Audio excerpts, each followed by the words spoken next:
In this video on Apex Theropod, we'll be going over how players begin the round, as well as the first action phase, known as the alert phase.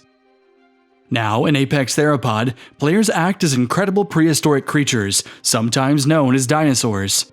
They will act to overcome their environment and consume prey, all the while endeavoring to avoid serious injury and take guard against other large predatory reptiles. In sum, their goal is to become the apex predator. To start the game, players must decide who goes first, probably deciding by staging a strict dinosaur roar contest. Whoever mimics the blistering howl of the titanic Giganotosaurus can obviously take center stage, unless the players would rather use a more commonplace method, like T-Rex walking or Dino Trivia. The first player earns this special coin, and players take a turn in clockwise order. Apex Theropod, in its multiplayer form, is played in a series of phases, and these phases will indicate whether they are played simultaneously or whether players will take actions one at a time in clockwise player order. Let us begin. Players first draw 6 cards from their draw pile as their beginning hand. Then the round begins by revealing the top environment card, which will have an effect on all players immediately. For example, when this first emergence card is revealed, players hatch a card and draw a card. Hatching a card means that the player draws a card from their Apex deck, which is then placed face up in their hatchery. When players draw a card, they merely take the top card from the draw pile and keep it in their hand. Other environment cards can have either positive or negative effects, or affect the game board in some way. Predation, for example, forces a player to either eliminate an egg from their hand or eliminate all the hatchlings in their hand. After the environment card is revealed, players will take turns populating the game trail from the hunt deck. The first player begins this by drawing the first hunt card and placing it in the rightmost unoccupied footprint. Sometimes these cards will have an effect, and these effects take place immediately, only affecting the player that drew and placed the card. Note that only hunt cards with the ambush reaction activate immediately. These ambushes will have the player who drew that hunt card resolve specific effects. As an example, the Archaeopteryx card's ambush effect forces the player to take an egg card from either their hand or discard pile and place it beneath the Archaeopteryx on the trail.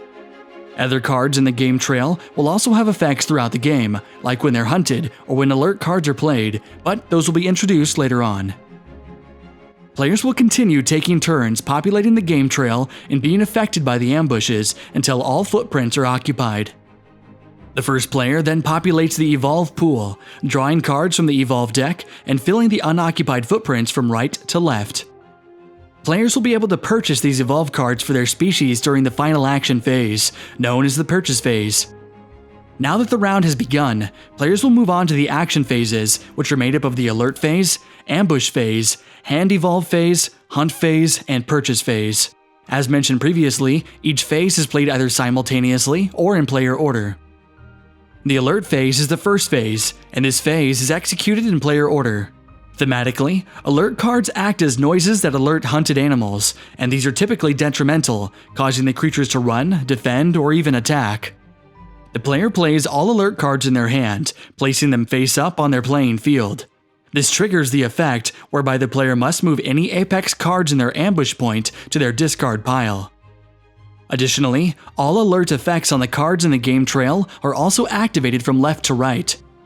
For example, this card is recycled when its alert effect is triggered, meaning that it is placed back to the bottom of the hunt deck. Other alert effects may cause the player to gain affliction cards or even put the alerted card on defense. For example, the Stegosaurus gains a defensive stance card once alerted. While the Stegosaurus has this card, its own defensive stance ability becomes active. While its defensive stance is activated, the Stegosaurus specifically calls to be hunted first if hunting in the game trail. Note that once a card has a defensive stance card attached and the defensive stance is activated, no further defense stance cards need be attached. Also worth mentioning is players will not always have alert cards in their hand, or they may not have any cards in their ambush point, so these effects may not occur for them. Additionally, even if a player has multiple alert cards in their hand, the game trail effects only trigger once. Once the alert cards are played and the effects are resolved, the player returns their alert cards back to the hunting grounds game board. During this phase, a special game trail card effect may come into play that typically prompts other game trail cards to be recycled. The two dinos that prompt this effect are the Camptosaurus Prey card and the Parasaurolophus Big Game card. Thematically, these two dinosaurs have alerted the other creatures in the area to stay away. When either of these cards comes into play during this phase, they are instead turned face down on their footprint for the remainder of the round, removing use of that footprint. If any alert cards are drawn later in a player's turn, they are immediately played. The only exception is when players draw alert cards for their next hand at the end of the round. Once the first player has completed playing their alert cards, the next player will do the same, and so on until the end of the alert phase is reached. Then, the set ambush phase begins, which we'll be going over in the next video, as well as the other action phases of the game.